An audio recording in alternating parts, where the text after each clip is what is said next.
Bueno, muy bien, gracias por estar aquí, por su compañía. Bueno, el origen de esta reforma, de la que platicaremos esta tarde, tiene dos fuentes, dos orígenes. La parte internacional o la parte externa y una parte interna. ¿Ok?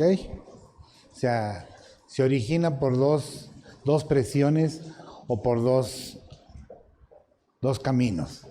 Por el área externa, ya ven que México es miembro o es integrante de la OIT. La OIT es la Organización Internacional del Trabajo, a la cual México pertenece. Esta organización emite criterios o convenios para que los países miembros se adhieran a dichos convenios.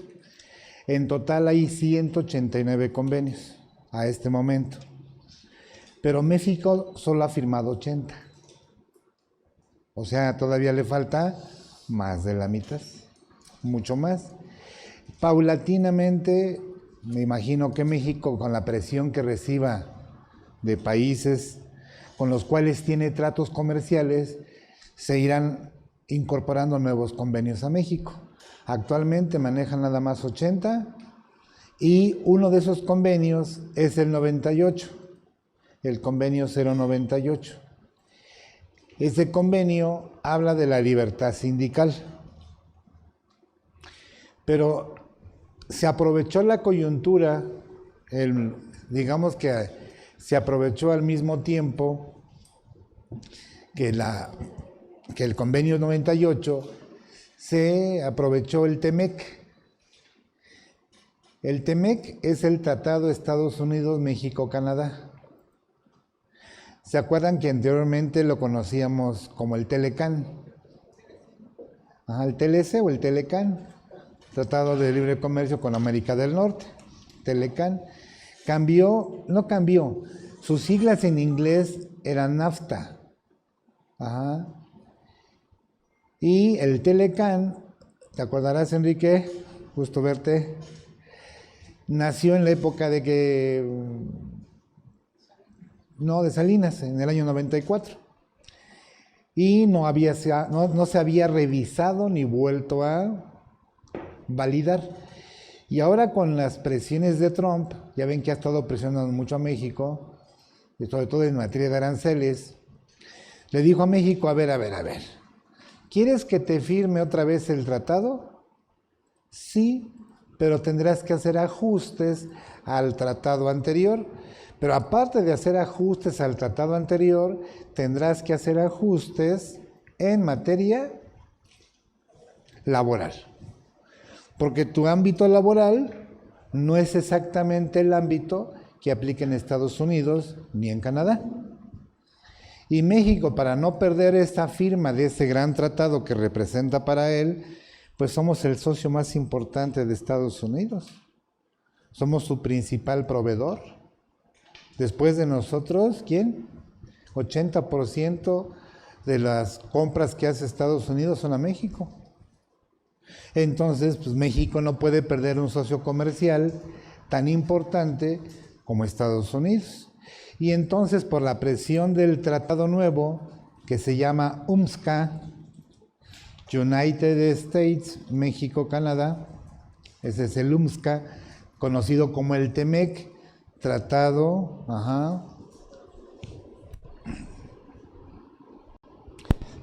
Comercial México, Estados Unidos y Canadá. ¿Qué fue lo que pasa en esta reforma? Nace un nuevo mecanismo de justicia laboral. Hoy sabemos que existe, entre comillas, la justicia laboral. ¿Quién se encarga de aplicar dicha justicia? Las juntas de confabulación y chantaje. Cualquier semejanza es coincidencia, o conciliación y argüendaje. No, hoy todos los conflictos de tipo laboral son resueltos por una junta, pero esa junta no es un área dependiente del Poder Judicial, sino es un área propia del mismo ejecutivo. Pertenece a la STPS y por lo tanto las juntas durante muchos años, pues lamentablemente, pues no ayudaron como debían ayudar. Hay muchas quejas en contra de las juntas, pero quejas tanto de patronos como de trabajadores, o sea, lamentablemente las juntas no quedaron fuera de la corrupción. Y a lo mejor tenía la razón el trabajador, pero pesaba más el recurso del patrón. O a la inversa, no tenía recursos el patrón y el trabajador le daban la razón. Entonces una justicia laboral tal cual, pues no se impartía en toda su plenitud en estas juntas de conciliación y arbitraje. Y hoy, Enrique, las juntas de conciliación pasan a manos del Poder Judicial. Hoy se judicializa la justicia laboral. Hoy serán hoy será el Poder Judicial con áreas especializadas la que resuelva los conflictos laborales. Pero previo al agotamiento de esa forma de resolver, tendrán que pasar por una conciliación. Para eso nace un Centro Nacional de Conciliación y Registro Laboral. Es un nuevo órgano, es una nueva dependencia autónoma. No pertenece teóricamente a ninguna secretaría, es un organismo descentralizado con personalidad jurídica, patrimonio propio y autonomía de gestión. Haz de cuenta que es como un SAT o como un IMSS, si los quieres ver así de esa manera. Es un órgano nuevo, creado exprofesamente para resolver todos los asuntos en el ámbito conciliatorio. Y solamente que no conciliemos tú y yo, nos veremos las caras en el Poder Judicial. ¿Ok? Ese es el principal cambio dentro de esta reforma. El segundo cambio es que a partir de esta reforma tenemos la famosa libertad sindical. De por sí ya existía, ¿te acuerdas que todos tenemos derecho a afiliarnos a un sindicato? Sin embargo, los sindicatos que había en México o que hay en México, pues hay de diversas categorías.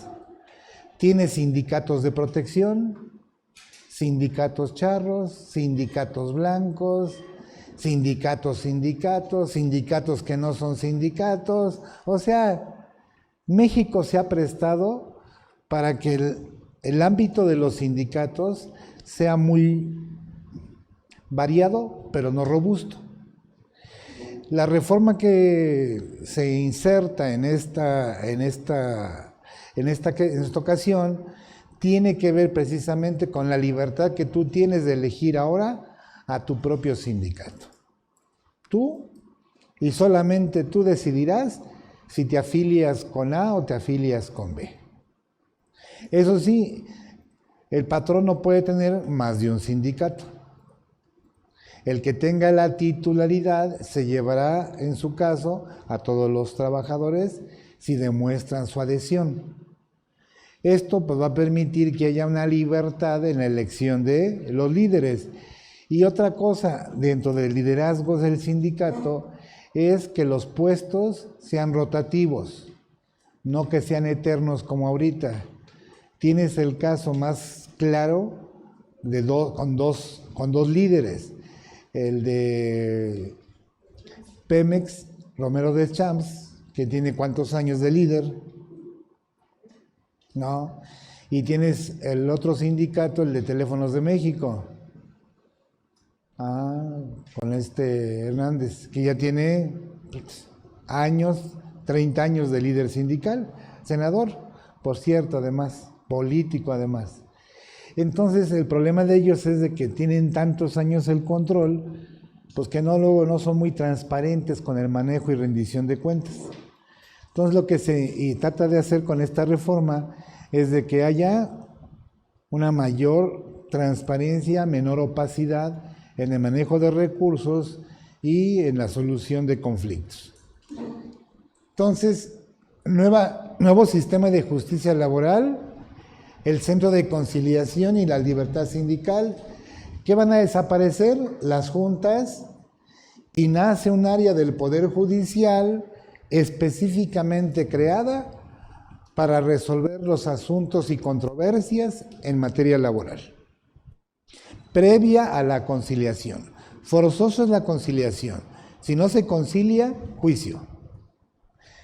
Y en la parte interna, creo que la película Roma vino a ser el parteaguas. Si se acuerdan de Roma, ¿no? Y sobre todo de Yalitza Aparicio, que es su paisana, ¿no?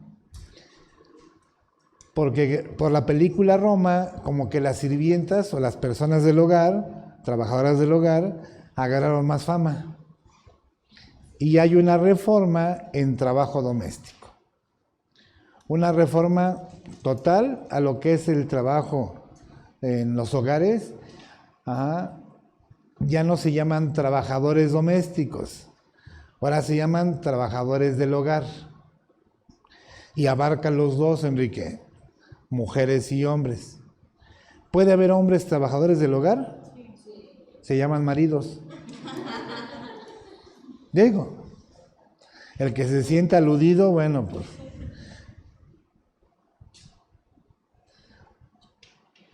Oh, tú no eres de esos, Enrique, no. Tú no eres. Tú eres de los míos. Vientos.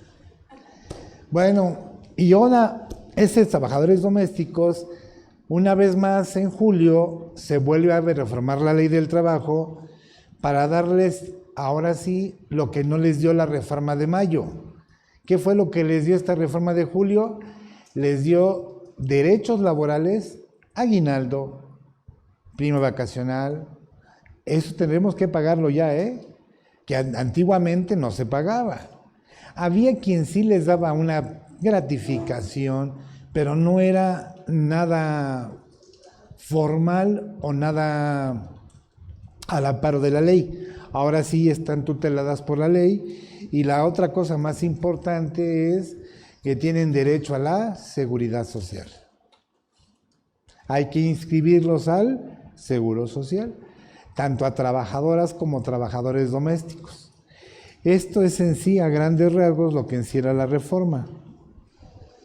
¿De dónde viene todo esto?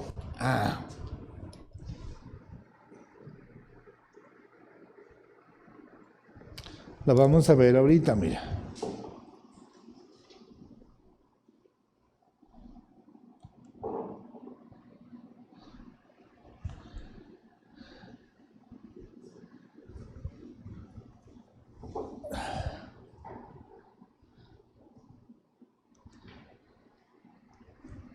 A ver.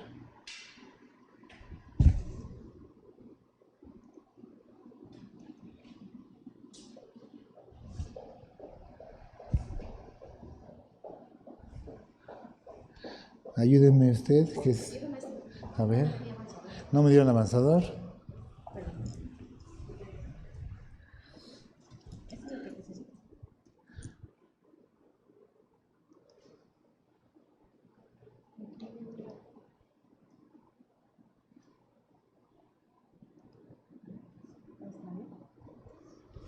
Sí, ándele.